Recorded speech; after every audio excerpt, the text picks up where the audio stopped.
شہید کرب و بلا، راکب دوش مصطفیٰ، امام عرش مقام، امام ہمام، صحابی ابن صحابی حضرت امام حسین رضی اللہ تعالیٰ عنہ کے پڑ پوتے، عظیم تابعی بزرگ امام جعفر صادق رضی اللہ تعالیٰ عنہ کی ولادت 17 ربیع الاول 80 یا 83 ہجری پیر شریف کے دن مدینہ پاک میں ہوئی۔ دن بھی پیر کا اور شہر بھی مدینہ، سبحان اللہ۔ آپ کا نام جعفر ہے اور کنیت ابو عبداللہ اور ابو اسماعیل ہے۔ آپ کی ولادت باسعادت 80 ہجری میں ہوئی۔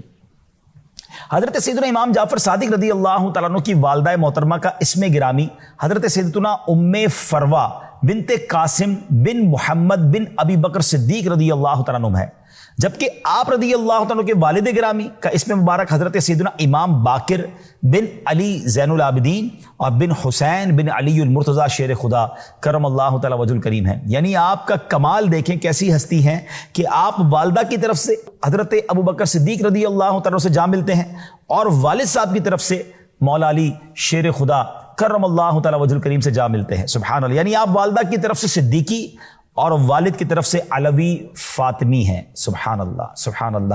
کس قدر بڑا نسب ہے آپ کا، کیا عالی خاندان ہے۔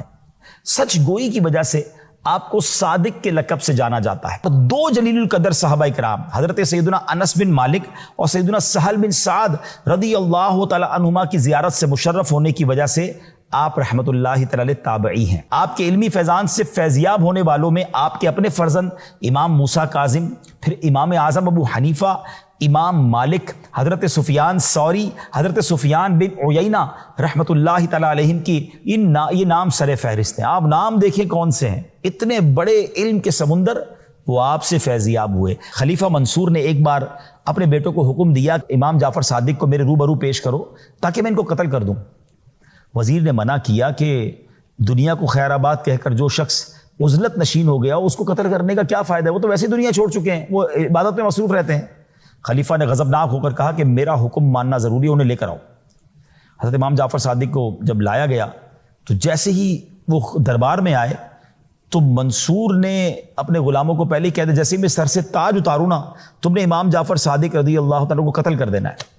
مگر جب امام جعفر صادق اس کے دربار میں آئے تو آپ کی عظمت و جلال نے خلیفہ کو اس قدر متاثر کیا کہ وہ پہلے تو استقبال کے لیے کھڑا ہو گیا، نہ صرف صدر مقام پر حضرت امام جعفر صادق کو بٹھایا بلکہ آپ کے سامنے بیٹھ کر عرض کرنے لگا حضور کو میرے لیے حکم فرمائے، کوئی آپ نے ارشاد و تو فرمائے۔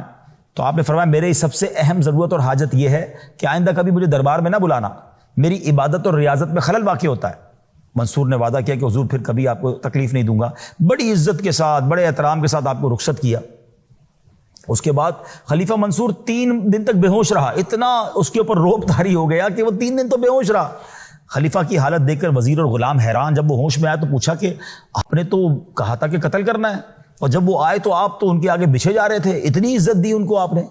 تو وہ کہہ رہے ہیں بات یہ کہ جب امام جعفر آئے تھے نا، تشریف لائے تھے، تو ان کے ساتھ ایک بہت بڑا اژدہا مجھے نظر آ رہا تھا، اتنا بڑا اس کا منہ تھا کہ وہ مجھے میرے پورے چبوترے میرے پورے اسٹیج کو بھی کھا جاتا، اور اس نے مجھے کہا کہ اگر تم نے ذرا سی بھی گستاخی کی تو چبوترے سمیت تمہیں نگل جاؤں گا۔ مجھ پر ایسی دہشت طاری ہو گئی اور میں نے آپ سے معافی مانگی۔ اللہ اکبر۔ ناظرین ذرا سوچئے یہ مقام ہے آپ کا کہ اللہ والوں کی طرف کوئی میلی نظر دیکھتا ہے نا، وہ احادیث میں مضمون ملتا ہے نا، جو اللہ کے کسی ولی سے دشمنی کرے تو اللہ اسے اعلان جنگ فرماتا ہے۔ امام جعفر صادق رحمۃ اللہ تعالی کو 68 برس کی عمر میں 15 رجب المرجب 148 ہجری کو کسی بد نصیب نے زہر دیا جو ان کی شہادت کا سبب بنا۔ حضرت امام جعفر صادق رحمۃ اللہ تعالی کا مزار پر انوار جنت البقیع میں اپنے والد محترم سیدنا امام باقر رحمۃ اللہ تعالی کے پہلو میں ہے۔ اللہ کریم تربت امام جعفر صادق پر اپنی کروڑوں رحمتوں کی بارش نازل فرمائے اور ان کے فیضان سے ہمیں مالا مال فرمائے، ان کے نقش قدم پر چلنے کی توفیق عطا فرمائے۔